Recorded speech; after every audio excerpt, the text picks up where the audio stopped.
Probably the best place to start is I always say I don't do other people's bios, and I never describe somebody else's book because I will make a mess of both. So if you would just give a esteemed audience kind of an overview of your background. Sure. I'm a middle grade and young adult author. I live in the Boston area, and I have a day job as a marketing nonprofit professional in addition to my book writing. And I have a grumble of pugs, which people always like to talk about because pugs are the best. And I love writing fantasy novels. Fantasy is my jam. I love writing weird little books. That's what I call them.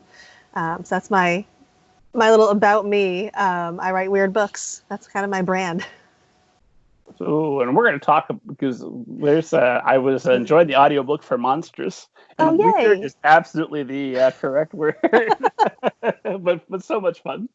And I love the covers that look like Tim Burton stopped by to help design them. It's beautiful. Oh my goodness. Yeah, those covers. I've been blessed by the cover gods in pretty much all of my covers, but like the Monstrous ones, and I will hold this up because I happen to have it next to me. This was Scotty Young who did this. He does actual comics. Like he's like a real deal. And the Ravenous is the companion novel. I was blown away by those covers. That was my first book was Monstrous, and that was like hit the jackpot with the cover gods in that one, that's for sure. For anyone who is nostalgic for, what was it, the melancholy death of Oyster Boy and other tales by Tim Burton, the illustrations from that book would be right at home, I think, with the covers. I'm not familiar with that one, but that's fascinating. I'll have to look that up. I assure you, it's the highest praise I have to give. It's one of my favorite books of art and poetry. Nice. That's awesome. That's very cool. So when did you know that you were destined to one day write weird middle grade? I think you said was it creepy weird? Weird. Weird, definitely always weird. Sometimes more creepy than others. My middle grade tends to be pretty much creepy. My upcoming young adult book, Twin Daggers, which I'll plug here as well, is not so much creepy, but definitely kind of on the weird, darker type side. And Twin Daggers is available August 25th. Yes, August 25th. I bet it's available for pre-order right now, isn't it? Absolutely is. Thank you. And it's basically it's a fantasy spin on Romeo and Juliet.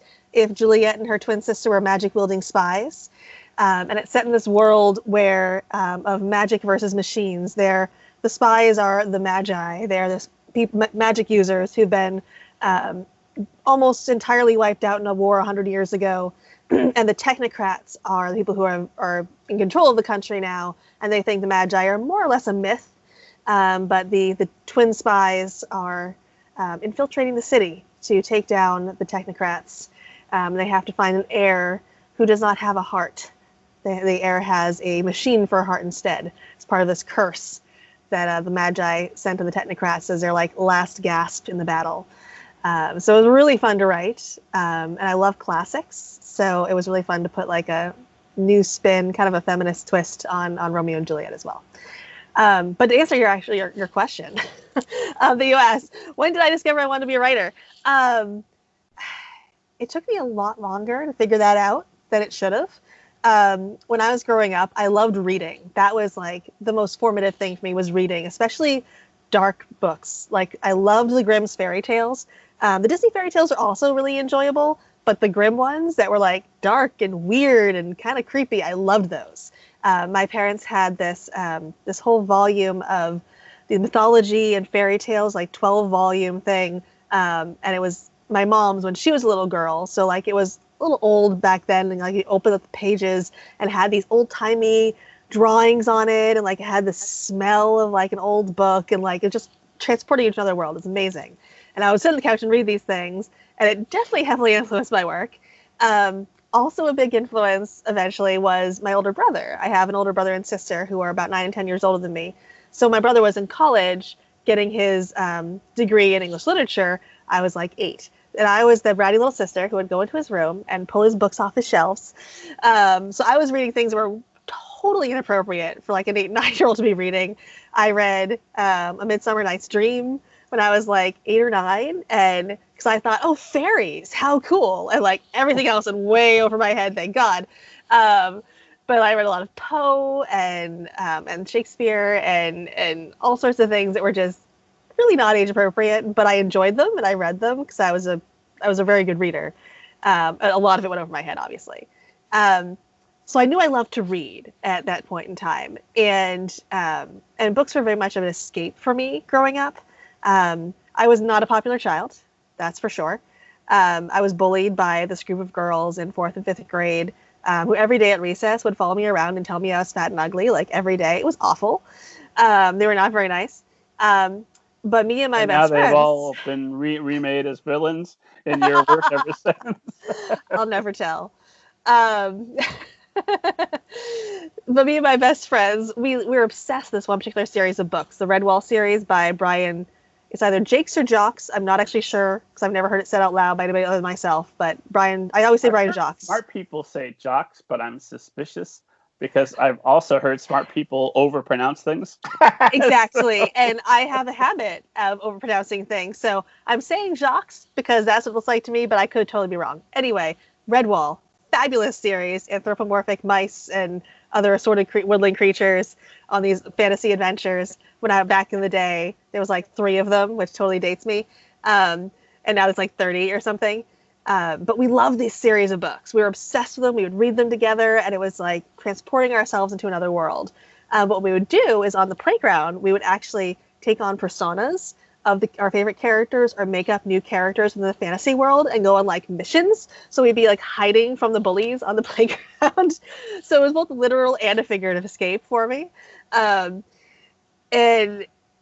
that was it was such a formative thing. I liked to write at that time. It still didn't occur to me to be a writer.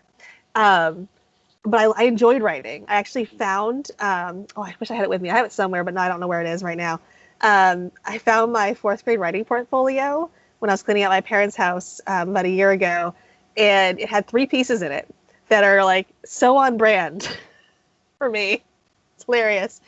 And I got an A, I have to say. I have to preface to say I got an A in this portfolio. I would probably get a concern note sent home if I sent it in now as a 4th grader.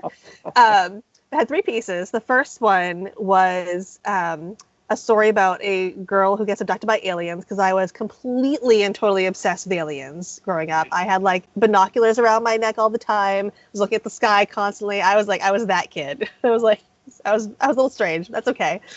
Then the next piece was my last will and testament. I left my silver to my sister and my gold to my mother. Not that I had any of those things, but I left them to them.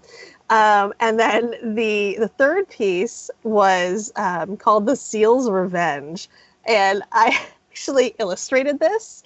I made this cover of the seal and this like happy title that says The Seal's Revenge in like rainbow lettering. And there's a narwhal on the cover and the seal and like 2 seals. And I think the narwhal's horn is like dripping a little bit of blood. And the story was about the seal who wants to get revenge on this narwhal because the narwhal has killed his mate. And he manages to kill the narwhal. And then, in a shocking twist ending, the narwhal's mate comes up behind the seal and skewers him. So, like, everybody dies. Like, this is around the time I first read Hamlet as well, which is clearly a very big influence on the story. But I love the part that had this like happy rainbow lettering in the title, and then like everybody dies. So I still didn't know I wanted to be a writer, but I really enjoyed it and had fun doing it. I wanted to be everything else. I wanted to be a poet for a while. I wrote lots of poetry, like ripping off Emily Dickinson. I wanted to be president for a brief amount of time, and then became very disillusioned with that. And then I want to be an archaeologist. We couldn't do worse. You could. I don't want the stress. You kidding? My God. I wanted to be a farmer who lived in a motorhome and had animals attached to the back and like drove around the country. I had very creative ideas of things I wanted to be that were just very ridiculous. Writer was never one of them, and I don't know why. In high school, I was still not a popular child. But I had turned to a love of music as well as reading. And I am a classically trained soprano. However, I have crippling stage fright. Won't be singing. So it's not well. Not well at all. So there was a time when I wanted to be like a Broadway star, and it became very apparent that was not going to happen by college. And by college, I started writing music because I really enjoyed singing opera and Broadway and that kind of a thing, but I was not going to be performing. Like, I would sing in the choir when, like, you can't tell it's me. If it's just me, doesn't go well. So I ended up going to Hampshire College out in Western Massachusetts, which is a magical place. It doesn't give you grades. They give you written evaluations instead. I was no longer the weirdest person in the room, so it was fantastic. And I got to make up my own major of a double major of the music and literature. And I ended up writing an opera as my essentially a senior thesis. And it was a sequel to Hamlet. And it was Hamlet's journey through the underworld. And I wrote the plot of what happened. I wrote the music. But I still did not occur to me that I could write those words. And it was looking back, like, it's so ridiculous. What I ended up doing was going through all of Shakespeare's plays, and after I devised the plot, and then pulling out all these lines and bits and pieces and passages that might relate to my plot in some way, and then Frankensteining them back together. So all the words were Shakespeare's, but not really the way he wrote them. So the subtitle was fantastically weird and nerdy, and I love it. That's awesome. It was like my geek flag was really flying, pretty hard. So it was called The Undiscovered Country because it was Hamlet, and then the subtitle was Quilting with Shakespeare because of the words. So still didn't have this idea that I could write these words, but I could write the music. I don't know why I was not thinking that, but eventually I then graduated and very quickly discovered that operas are not in high demand, especially from completely unknown composers, and had to figure out how am I going to pay off these crushing student loans. And eventually I began working in Boston. I was living in New Hampshire at the time, and I was working in Boston at an arts organization, so I could still be behind the scenes. That's why I have my master's degree in arts administration, so I do behind the scenes stuff. Though right now I'm at a literacy organization, but before I was at operas and theater companies and things like that. But I was commuting 2 hours each way from New Hampshire to Boston because of the whole driving to the train station, going into the train and commuting traffic, working a full-time job, and then going to school at night, taking these classes, and hurrying to get home and go back and do it all over again. And one night, I'm on the train. I don't know if you've ever been on the subway in Boston, but if you have, it's the oldest subway, I think. I think it is actually the oldest subway system in the country. And it shows, because sometimes those trains just kind of randomly stop between stops and just kind of hang out for a while they're waiting to get to, maybe it's a traffic up ahead supposedly, but they're really just kind of chilling for a minute to catch their breath or something. And there's a lot of unused subway tunnels. And it was just one night where I'm totally exhausted, struggling to make that last train so I don't have to sleep in North Station overnight, because that's awful. And I learned how to run in heels at this point in time. Running a train. Fun fact, could not do it now. Then I could in my 20s. And the train is stopped between these stops, and the gears are just, my mind's wandering, and I'm looking out the window, and all of a sudden I see this old unused subway tunnel, and there's a light on behind this plastic sheeting, and it's glowing in this weird way. I'm like, that's kind of cool. And I got this idea about fairies living in the subway tunnels of Boston. And I got home, and even though I should have just gone right to bed, I started writing a little bit about this character and this story world and what it would be like.